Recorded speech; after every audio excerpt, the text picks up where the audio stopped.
When I started the podcast, I was probably 24 years of age. Like, I hadn't a clue what life was. Like, I was just rolling with it, just coming on mad nervous, talking every week. And now I've a son, and so much has happened. I've grown up so much. I've grown up on the podcast as well, which is, I think, something the listeners always refer to. I know, because you've talked openly about it, about your own history of addiction and your mum's history of addiction and all that. Do you feel that you're giving your little fella a different start?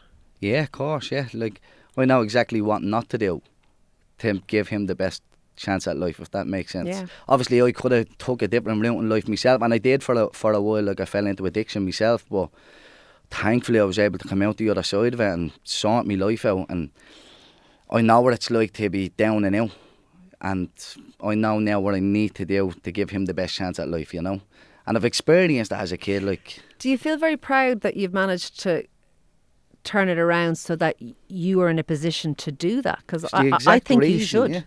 Yeah, it was the exact reason why I turned that around, because, like, although my son is only 3 months old, I had the intentions of one day having kids and not wanting them to grow up with a father who was in addiction where I was in addiction. I always had plans to have kids at some stage, and I didn't want to be. And you, of course, lost your own dad young. Yeah, I lost my dad young. That wasn't through addiction, but yeah, I know what it's like to grow up without a dad, you know what I mean? Yeah. And that could have easily been the case for me over the years, like, you know, but yeah, I turned that around. I'm doing all right. You are definitely doing it.